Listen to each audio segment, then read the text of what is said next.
먼저 사용하던 인공지능 음성 코드가 조금 에러가 나서 다른 음성 코드를 사용하였습니다. 젊은 남성의 목소리입니다. 서울 표준어를 구사하지 못하는 저희들의 실제 육성보다 훨씬 듣기가 좋을 것입니다. 그러나 인공지능 목소리이므로 자연스러울 수는 없을 것입니다. 다소 듣기가 거북하시더라도 널리 양해를 해주시면 감사하겠습니다. 먼저 본 영상에서 저들이 이미 사망한 분들의 주민등록번호를 발급한 사실을 확인하셨을 것입니다. 이번 영상에서는 그 유령 주민등록번호들이 어떻게 발급되는지를 실제 상황을 촬영한 화면들을 통해 그 과정을 보시게 될 것입니다. 우선 보시는 화면은 주민등록번호들을 자동으로 생성하는 컴퓨터 프로그램의 사용자 화면입니다. 아주 작고 단순합니다. 이 프로그램의 명칭은 주민등록번호 자동체번입니다. 보시다시피 생년월일, 성별, 성명만 입력하고 하단에 보이는 자동생성 및 저장이라는 버튼만 누르면 됩니다. 참고로 지금 보시는 이 상황은 실제 상황입니다. 테스트가 아닙니다. 신규로 생년월일 1997년 1월 1일이 여자 홍길동을 입력하였습니다. 입력이 끝나면 주민등록번호를 실제로 생성할 거냐는 확인 경고 메시지가 하나 나타납니다. 많이 본 듯한 경고 메시지 창입니다. 메시지는 이렇습니다. 경고, 이후 생성되는 주민등록번호는 주민등록 전산부여 대장에 실제로 등재됩니다.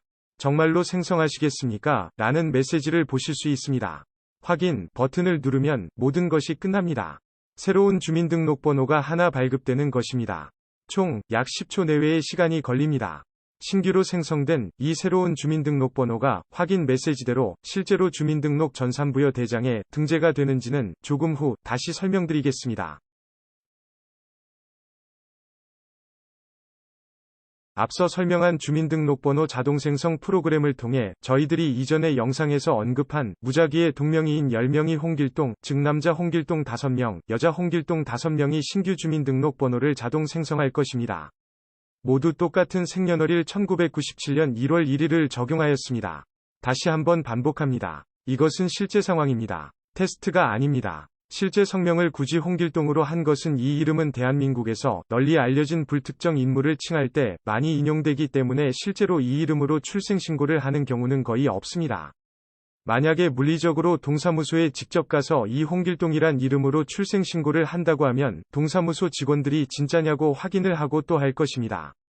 그만큼 이 홍길동이란 이름은 실제로는 대한민국 국민들이 사용하지 않는 이름입니다. 그래서 저희들이 이 홍길동이란 이름을 택한 것입니다. 컴퓨터의 자동 생성 프로그램이 어떻게 처리를 하는지 직접 확인을 해보기 위해서입니다.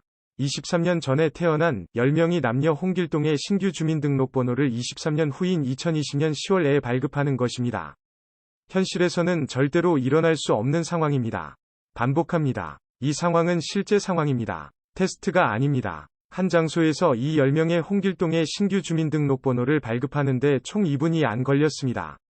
보시다시피 모두 다른 주민등록번호가 어떠한 여과 장치나 충돌도 없이 발급됩니다.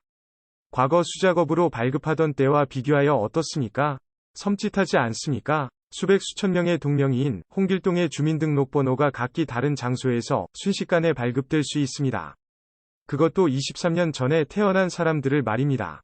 50년 전이 사람들은 어떻습니까? 당연히 이미 사망한 사람들도 가능하겠지요. 장소, 시간, 이름, 사람 수, 불문하고 무작위로 발급되고 있습니다. 이것이 무엇을 의미합니까?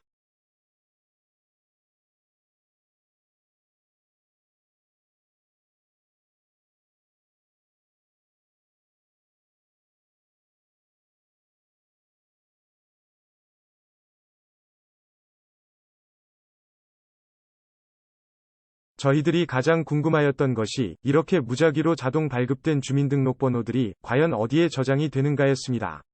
아까 최종 발급 버튼을 누르기 전에 나타났던 경고 메시지에는 신규 주민등록번호가 주민등록 전산부여 대장에 실제로 등재됩니다. 라고 분명히 적혀 있었습니다.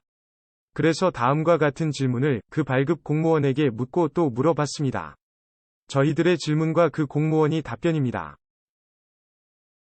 저희들이 질문을 하였습니다. 이 버전이 실제 상황 버전입니까? 아니면 테스트 버전입니까? 그 공무원의 답변은 다음처럼 한결같았습니다.